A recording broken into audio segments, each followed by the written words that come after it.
The research station Aurora's rest floated in the empty space between star systems, far from any populated worlds.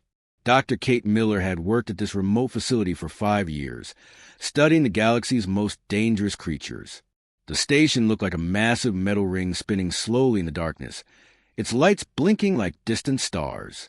Kate brought her daughter, Lucy, to the station during winter break from school. The 8-year-old had blonde hair tied in pigtails and wore a bright red sweater that seemed to glow against the station's gray walls. Most researchers kept their families far away from this place, but Kate was a single mother with no other options. "Stay close to me, sweetheart," Kate warned as they walked to the main corridor. "This isn't like the zoo back on Earth." The station housed creatures that made nightmares look friendly. Behind thick metal walls and energy barriers lived things that could tear apart battleships or drive entire planets insane with just a thought. The other researchers came from 12 different alien species, each one tougher and more advanced than humans. Yet even these battle-hardened scientists moved carefully through the halls. In the center of the station sat the crown jewel of their collection. The Void Hunter had been captured 3 years ago in the dark space between galaxies.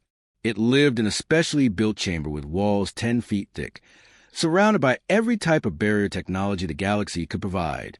The creature itself was massive, standing nearly 20 feet tall when it bothered to take shape. Most of the time, the Void Hunter looked like a living shadow that seemed to absorb light around it. Sometimes it had too many arms. Other times it appeared to have wings that stretched into impossible dimensions. Looking directly at it through the monitors caused most beings to shake uncontrollably. The lucky ones just fainted. Dr. Vex, a 4-armed blue alien who served as the station security chief, had warned Kate multiple times. "Keep the small human away from containment level 7, he said in his clicking voice. 3 of my guards ended up in the medical bay just from checking the creature's status readings.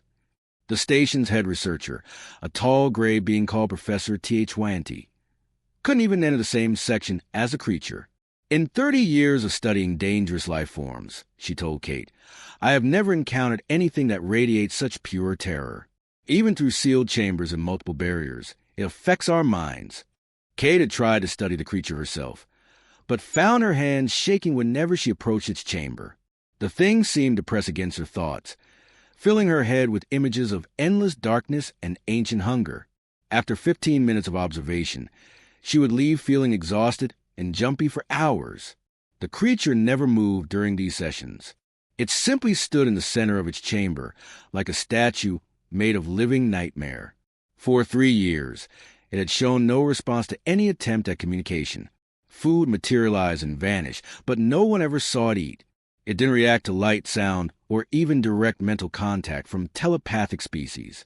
On Lucy's second day at the station, Kate was attending a meeting about budget allocations for new containment equipment. She had left Lucy in the recreation area with some books and drawing supplies, thinking the child would be safe in the most heavily monitored section of the station. Lucy, however, had inherited her mother's curiosity. While the adults discussed boring paperwork, she decided to explore. The station's corridors were like a maze, but the signs were easy to read. She followed the path marked research levels until she found herself in a part of the station she had never seen before. The walls here were thicker, and red warning lights blinked every few feet. Strange symbols covered the doors, probably meaning something important in alien languages. Lucy couldn't read them, but she wasn't worried. Her mother had taught her that most aliens were just people who looked different. She turned a corner and found herself facing a large window that looked into a dark chamber. Most people would have hurried past, but Lucy had always been drawn to interesting things. She pressed her nose against the cool glass and peered inside. The chamber was huge and completely black, except for a single spotlight in the center. In that circle of light stood the most amazing creature Lucy had ever seen. It looked like a shadow that had learned to stand up, constantly shifting and changing shape. Sometimes you could see what might be a face. Other times it looked like smoke with stars hidden inside. Lucy wasn't afraid. She had grown up reading fairy tales about dragons and monsters, and this seemed like something from one of those stories. She placed her small hand flat against the viewing window and smiled. For the first time in 3 years, the Void Hunter moved. The moment Lucy placed her hand on the viewing window, everything changed. The shadow creature, which had stood motionless for 3 years, slowly began to move toward her. Its form shifted like thick smoke, sometimes looking almost human-shaped, other times spreading out like spilled ink across the chamber floor. The creature stopped directly in front of the barrier where Lucy stood. Then something incredible happened. It raised what appeared to be an arm and pressed it against the glass, perfectly matching the position of Lucy's tiny hand. Through the thick, transparent wall, they were almost touching. Instantly, every alarm on level 7 began screaming. Red warning lights flashed throughout the corridor as the station's computer systems detected the creature's sudden activity. The monitoring equipment had never recorded such dramatic changes in the Void Hunter's behavior. Dr. Vex came running down the hallway, his forearms reaching for security weapons. Behind him rushed 3 other guards from different alien species, all looking terrified. When they saw Lucy standing calmly at the viewing window, while the creature pressed against the barrier, they stopped dead in their tracks. "Get away from there," Dr. Vex shouted, but his voice was shaking. Even from 20 feet away, the creature's presence made his skin crawl with fear. Lucy looked over her shoulder at the panicking adults. "It's okay," she said in her cheerful voice. "He's not scary. I think he's lonely." The security team couldn't get any closer. Every time they tried to approach, waves of terror washed over them. 2 guards had to sit down on the floor because their legs wouldn't stop shaking. Dr. Vex managed to stay standing, but he couldn't force himself to take another step toward the child. Meanwhile, Lucy turned back to the creature and started talking to it, like she was meeting a new friend at the playground. "Hi there," she said, keeping her hand pressed to the glass. "I'm Lucy. What's your name? Do you live here all by yourself? That must be really boring." The creature had never responded to any form of communication before. Scientists had tried everything from basic mathematics to complex telepathic messages. Nothing had worked. But when Lucy spoke in her simple, friendly way, something amazing happened. The creature made a sound. It started as a low rumble that seemed to come from deep inside its shifting form. Then it changed into something that sounded almost like singing, but in notes no human ear had ever heard before. Finally, it settled into a series of soft chirping sounds, gentle and musical. Lucy giggled with delight. "You can talk." "Well, sort of. I like your voice. It sounds like wind chimes in our garden back home." By this time, Kate had arrived after hearing the security alerts. She found her daughter having a conversation with the most dangerous creature in the known galaxy, while armed guards cowered in the hallway. Any reasonable parent would have been terrified, but Kate was also a scientist. She watched in amazement as the creature continued making its musical sounds in response to Lucy's chatter. "Mom, look," Lucy called out without moving away from a window. "He likes me. I think he's been sad because nobody wants to be his friend." Professor TH20 arrived next, though she had to stay at the far end of the corridor. Even from that distance, the creature's active presence made her feel sick with fear. Through her translator device, she called out to Kate, "Dr. Miller, this is unprecedented. The creature has never shown any social behavior before." Over the following days, Lucy made visiting her new friend part of her daily routine. She would finish breakfast, help her mother with simple lab work, and then spend an hour at the viewing window. She brought coloring books and would hold up her drawings to show the creature. She told it stories about Earth, about her school friends, and about her favorite movies. The creature seemed to listen to every word. It would shift its shape and make different musical sounds, as if trying to respond to her stories. When Lucy drew pictures, it would press closer to the glass to get a better look. Sometimes it would create shapes with its smoky form that looked like it was trying to copy her drawings. The research team set up monitoring equipment at a safe distance to record these interactions. They discovered that the creature's hostile energy readings dropped to almost nothing during Lucy's visits. Instead of radiating fear and aggression, it seemed to produce something that their instruments could only describe as contentment. Lucy named the creature Shadow because it reminded her of her own shadow dancing on the wall during sunny afternoons. She told Shadow about her favorite books, taught it simple games like peek through glass, and even sang lullabies that seemed to make the creature glow with a soft, warm light. Word of these impossible interactions began spreading throughout the station, then to other research facilities, and eventually across the galaxy. A human child had done what trained scientists and warriors could not. She had made friends with a nightmare. News travels fast in space, especially when it's impossible news. Within a week, every major research station in the galaxy had received reports about Aurora's rest. A human child was communicating with a void hunter, not just talking to it, but actually forming some kind of friendship with the universe's most feared predator. At first, most scientists didn't believe the reports. Void hunters had been wiping out entire civilizations for thousands of years. The idea that an 8-year-old girl could somehow tame one seemed like a joke or mistake in translation. But when video evidence started circulating, the galaxy paid attention. The footage was simple but shocking. It showed Lucy sitting cross-legged in front of the viewing window, reading a picture book out loud, while Shadow listened on the other side of the barrier. The creature had formed itself into an almost human-like shape, sitting in the same position as the little girl. When Lucy turned the pages and showed the pictures, Shadow would lean forward and make those musical chirping sounds that no one had heard before. Dr. Kate Miller knew this would bring trouble, but she wasn't prepared for how quickly it arrived. 3 days after the first reports went out, a massive warship appeared near the station. The ship belonged to the Hegemony Council, the galaxy's governing body made up of representatives from 47 different species. The Council's message was short and direct. They wanted the Void Hunter destroyed immediately. They also wanted Lucy taken to their research facilities for extensive testing. In their view, any being that could communicate with a Void Hunter was either extremely dangerous or extremely valuable.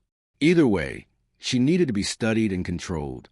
Kate's response was even shorter. Absolutely not. This created the biggest political crisis the galaxy had seen in decades. Humans were still relatively new to the galactic community. Earth had only made contact with alien civilizations 50 years earlier, and humans were considered a minor species with little political power. For a human scientist to defy a direct order from the Hegemony Council was unthinkable. But Kate didn't care about politics. She was a mother protecting her daughter, and she was a scientist who had made an incredible discovery. Every day, she watched Lucy interact with Shadow, and every day she learned something new about both of them. The breakthrough came when Dr. HFY finally managed to analyze weeks of recorded data from a safe distance. Her findings changed everything everyone thought they knew about Void Hunters. They feed on emotional energy, she explained to Kate during an emergency meeting. But not just any emotions. Specifically, they consume fear, hatred, and aggressive intentions. When other species encounter them, our natural terror response actually makes them stronger and more violent. Kate studied the energy readings from Shadow's interactions with Lucy. But Lucy doesn't feel fear when she looks at Shadow. She sees a friend. Exactly, Dr. HFY confirmed. Your daughter's emotional response is starving the creature's violent instincts. Instead of feeding on fear, it's experiencing something completely different. Based on these readings, I believe Void Hunters might actually be social creatures that have been driven to aggression by eons of hostile contact with other species. This explained why Shadow had become so attached to Lucy. When Lucy visited, Shadow would press against a viewing window and make happy chirping sounds. When she had to leave, the creature would pace around its chamber and make low, sad noises that sounded almost like whimpering. The most dramatic example happened when Lucy caught a cold and couldn't visit for 2 days. Shadow became agitated, moving restlessly around its chamber and creating shapes that looked disturbingly like a little girl. The creature's energy readings spiked dangerously, and the containment systems had to be reinforced. But Shadow wasn't just attached to Lucy, it had become protective of her.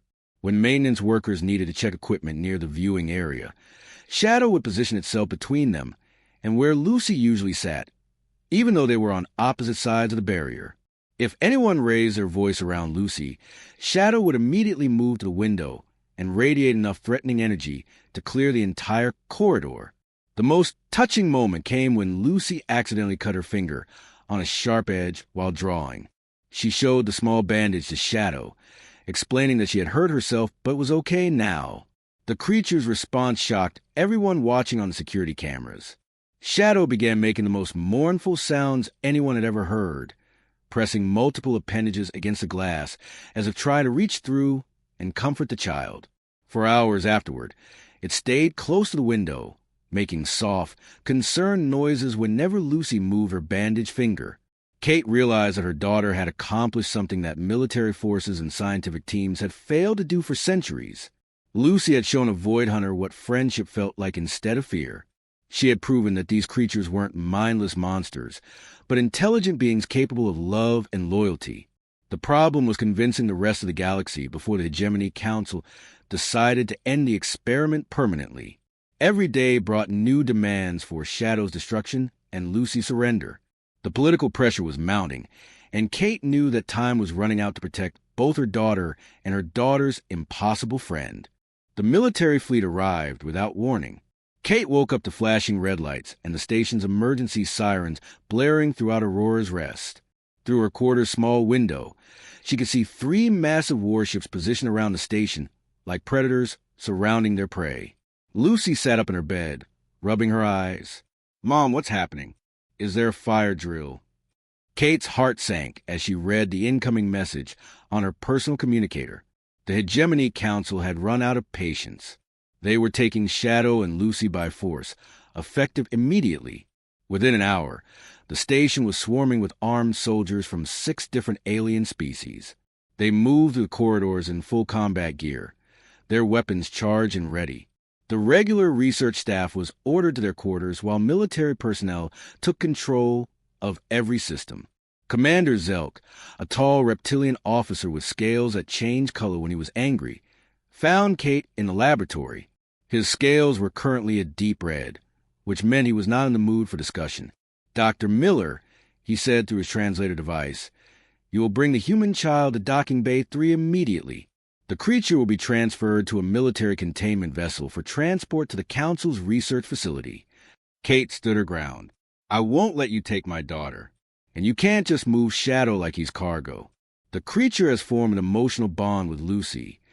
"The creature is a weapon of mass destruction," Commander Zelk replied coldly. "It has killed billions of beings throughout history. Your child's friendship with it is an abnormality that will be studied and corrected." Lucy had been listening from behind the laboratory door. She ran out and grabbed her mother's hand. "Mom, they can't take Shadow away. He'll be scared without me. He needs someone to read to him and show him pictures." The commander's scales shifted to an even darker red as he looked down at the small human girl. "Child, that thing is not your pet. It is the most dangerous predator in the known galaxy. You will come with us for your own safety." But Lucy had inherited her mother's stubborn streak. She pulled away from the adults and ran toward Level 7, where Shadow was kept. Kate chased after her, with Commander Zelk and his soldiers following close behind. They found Lucy at the viewing window, talking quickly to Shadow in her worried voice. "They want to take you away," she told the creature, "but I won't let them. You're my friend." Shadow had sensed the danger long before the soldiers arrived. The creature's form was more solid than usual and was making low, rumbling sounds that made the armed alien step back nervously. When Shadow saw the weapons pointed in Lucy's direction, something incredible happened. The creature simply walked through the containment wall, not broke through it or smashed it open. Shadow passed through the 10-foot-thick barrier like it was made of water. The advanced containment systems that had held it for 3 years meant nothing when the creature decided they didn't apply anymore. Commander Zelk and his soldiers opened fire immediately, but their energy weapons passed right through Shadow without causing any damage. The creature had somehow shifted its existence to a different phase of reality, becoming untouchable while still being able to interact with the physical world when it chose to.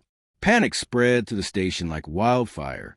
Emergency evacuation alarms joined security sirens as research staff and military personnel fled toward the escape pods. The corridors filled with terrified aliens running in every direction, trying to get as far away from the loose Void Hunter as possible. But Shadow ignored all of them. The creature moved directly to Lucy, positioning its massive form between the little girl and the armed soldiers. When Lucy reached out to touch Shadow, Her hand passed through its shifting surface, but she could feel a warm, protective presence surrounding her. "It's okay," Lucy told her friend. "I'm not scared." "Are you scared?" Shadow made the soft chirping sounds that meant it was happy, even as waves of terror-inducing energy rolled off its form in every direction. The soldiers couldn't get within 50 feet of Lucy without collapsing from overwhelming fear. But the child remained completely calm in the creature's presence. Kate found herself in the eye of the storm. Shadow's protective field included her as Lucy's mother, allowing her to approach when no one else could. She watched in amazement as her daughter comforted a being that was currently paralyzing trained warriors with its mere presence. Commander Zelk's voice crackled over the communication system from the safety of his ship. "Dr. Miller, you have 30 minutes to get that creature back in containment, or we will destroy the entire station. We cannot risk a void hunter loose in civilized space." Kate looked around at the chaos Shadow had caused simply by trying to protect Lucy. The creature hadn't hurt anyone, but its presence alone had driven hundreds of beings into panic. She realized that this moment would define not just her daughter's future, but humanity's place in the galaxy. If they failed here, humans would be seen as a species too dangerous to trust with alien contact. But if they succeeded, they might prove that humanity had something unique to offer the galaxy. The ability to see friends where others saw only monsters. The clock was ticking, and everything depended on an 8-year-old girl and her impossible friendship with the universe's most feared predator. With 20 minutes left before the Hegemony Council would destroy the station, Kate made a decision that would change the course of galactic history. She activated the station's emergency broadcast system and sent a live transmission to every inhabited world in the galaxy. The message was simple but powerful. It showed Lucy sitting cross-legged on the floor of Level 7, completely relaxed, while Shadow curled around her like a protective wall. The massive creature had formed itself into something resembling a giant cat, and it was making a deep, rumbling sound that could only be described as purring. Lucy was reading from her favorite storybook, The Little Prince, her young voice clear and steady. Shadow listened intently, occasionally shifting to get a better view of the pictures. When Lucy reached the part about taming a fox, she looked up at her friend and smiled. "See, Shadow? The fox says that being tamed means creating ties. That's what we did. We created ties with each other." The creature responded with its musical chirping sounds, nuzzling closer to the little girl with movements so gentle they seemed impossible from something that had terrorized civilizations. Kate stepped into view of the camera, her voice carrying to billions of beings across the galaxy.